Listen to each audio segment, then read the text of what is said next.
శ్రీ గురుభ్యో నమ శ్రీమాత్రే నమ జై శ్రీమన్నారాయణ అండి. ఈరోజు మనం జాతక చక్రంలో శని వక్రీగా ఉంటే ఎలాంటి ఫలితాలు ఉంటాయి అనేటువంటి విషయాన్ని మనం తెలుసుకుందాం. వక్రీ గ్రహం అనగానే అందరం కూడా భయపడతాం. సాధారణంగా జాతక చక్రంలో శనిదేవుని పేరు వినబడగానే చాలామంది భయపడుతుంటారు. అలాంటిది శని వక్రించాడు లేదా వక్రీ అయినటువంటి శని అని తెలిస్తే అమ్మో ఇక మన పని అయిపోయింది అని కంగారు పడుతుంటారు. కానీ జ్యోతిష శాస్త్రం ప్రకారం వక్రీ అయినటువంటి శని ఎప్పుడూ చెడు చేయడు. ఆయన మనకు గత జన్మ కర్మలను గుర్తు చేయడానికి, మనల్ని సరిదిద్ది జీవితంలో ఒక పరిపూర్ణమైనటువంటి వ్యక్తిగా మార్చడానికి మాత్రమే జాతక చక్రంలో వక్రీగా ఉంటాడు.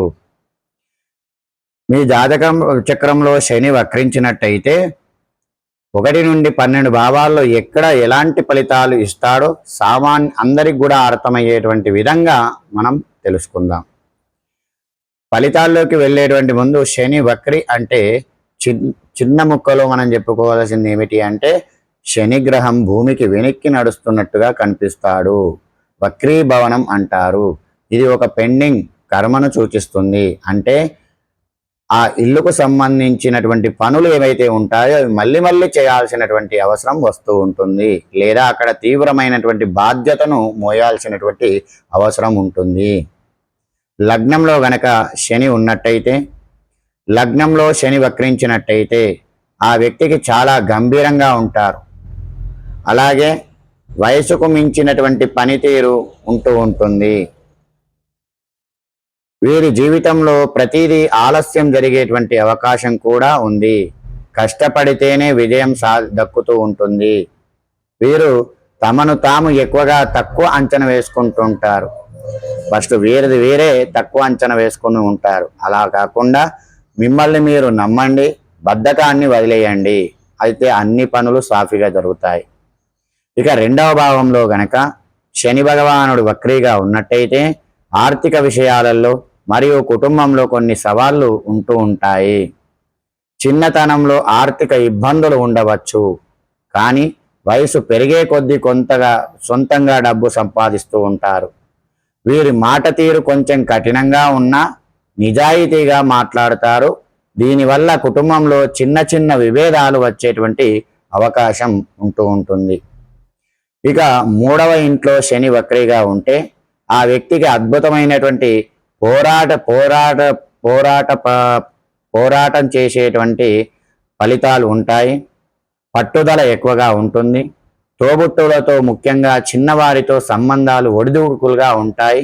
ఎంత కష్టం వచ్చినా వీరు వెనుకడుగు వెయ్యరు. స్వయం కృషితో సమాజంలో గొప్ప స్థాయికి ఎదుగుతూ ఉంటారు.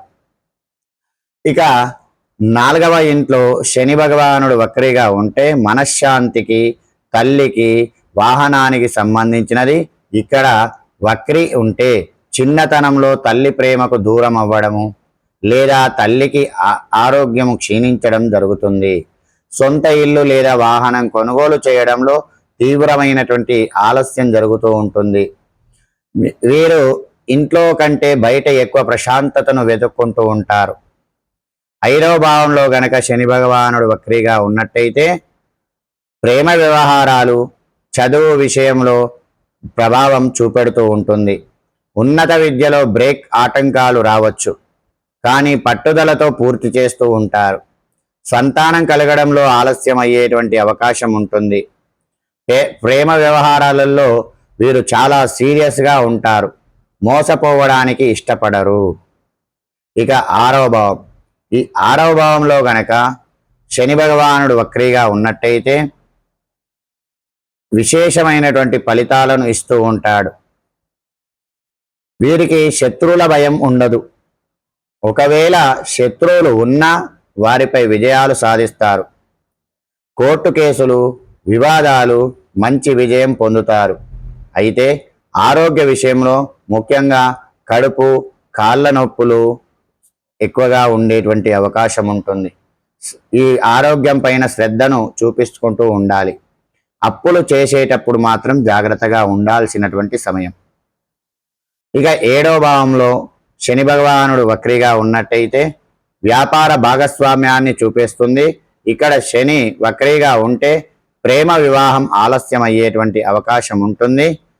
మరియు వివాహం కూడా ఆలస్యం అవుతూ ఉంటుంది. డిలే మ్యారేజ్ అని చెప్పవచ్చు. సాధారణంగా 28 లేదా 30 ఏళ్ల తర్వాత వచ్చే భాగస్వామి చాలా క్రమశిక్షణతో బాధ్యతాయుతంగా లేదా వయసులో పెద్దవారిగా ఉండేటువంటి అవకాశం ఉంటుంది. వ్యాపారంలో భాగస్వాములను నమ్మేటప్పుడు జాగ్రత్త వహించాల్సినటువంటి అవసరం ఉంది. 8వ భావంలో గనక శని వక్రీగా ఉంటే ఆయుష్షు పెరుగుతుంది, దీర్ఘాయుష్షు. శని 8వ ఇంట వక్రీ అయినటువంటి శని ఉండడం వల్ల ఆయుష్షు పెరుగుతుంది, దీర్ఘాయుష్షు అని చెప్పవచ్చు. కానీ జీవితంలో ఊహించని మార్పులు కలుగుతూ ఉంటాయి, ఆకస్మిక సంఘటనలు ఎదురవుతాయి. వీరికి జ్యోతిష్య శాస్త్రము రీసెర్చ్ వంటి గుప్త విషయాలలో విపరీతమైనటువంటి ఆసక్తి ఉంటుంది. ఇన్సూరెన్స్ లేదా వారసత్వ ఆస్తులు ఆలస్యంగా లభిస్తూ ఉంటాయి. ఇక 9వ ఇంట్లో గనక శని ఉన్నట్టే, శని భగవానుడు వక్రీగా ఉంటే ఈ 9వ ఇల్లు తండ్రిని చూపిస్తుంది. వీరికి అదృష్టం అంత సులభంగా కలిసి రాదు. ప్రతి దానికి కష్టపడాల్సిన అటువంటి అవసరం ఉంది. తండ్రితో లేదా గురువులతో సిద్ధాంతపరమైనటువంటి విభేదాలు రావచ్చు. జీవితం ద్వితీయార్థంలో 36 ఏళ్ల తర్వాత వీరు గొప్ప ఆధ్యాత్మిక గురువులుగా లేదా ధార్మిక వ్యక్తులుగా మారుతూ ఉంటారు. ఇక 10వ ఇంట్లో శని ఉన్నట్టయితే వక్రీగా ఉంటే ఇక్కడ శని శక్తివంతుడు. వీరు చేసే ఉద్యోగంలో లేదా వ్యాపారంలో విపరీతమైన పని ఒత్తిడి బాధ్యతలు ఉంటాయి. కెరియర్ ప్రారంభంలో చాలా ఇబ్బందులు పడినా ఒక వయసు వచ్చాక అపారమైనటువంటి కీర్తి ప్రతిష్టలు, ఉన్నత పదవులను పొందుతారు. షార్ట్కట్ నమ్మకండి, కష్టాన్ని నమ్ముకోండి. షార్ట్కట్ వేలు ఏమున్నా కానీ వీటిని వదిలేయండి. కష్టపడి ముందుకు వెళ్తూ ఉండండి. ఇక 11వ భావంలో శని వక్రీగా ఉంటే వీరికి స్నేహితులు చాలా తక్కువ మంది ఉంటారు. ఉన్నవారు వయసులో పెద్దవారై ఉంటారు. సమాజంలో పెద్ద పెద్ద వ్యక్తులతో పరిచయాలు ఏర్పడతాయి. చాలా సమయం పడుతూ ఉంటుంది. వీరి కోరికలు వెంటనే తీరవు, కానీ ఆలస్యంగానైనా ఖచ్చితంగా నెరవేరుతూ ఉంటాయి. ఇక 12వ భావంలో శని వక్రీగా ఉంటే అనవసరపు ఖర్చులు పెరగవచ్చు. హాస్పిటల్ ఖర్చులు కాకుండా ఉండాలంటే డబ్బును మంచి కార్యాలకు ఖర్చు పెట్టాలి. వీరు ఒంటరిగా గడపడానికి ఇష్టపడతారు. విదేశీ ప్రయాణాలు లేదా విదేశాల్లో స్థిరపడడానికి ఈ శని బాగా సహాయం చేస్తాడు. మోక్ష మార్గం వైపు అడుగులు పడతాయి. చూశారుగా, వక్రీ అయినటువంటి శని ఏ స్థానంలో ఉన్నా మొదట కొంత ఆలస్యము, కష్టం కలిగించినా చివరికి మంచి రంగంలో మిమ్మల్ని ఒక నిపుణుడిగా తయారు చేస్తాడు.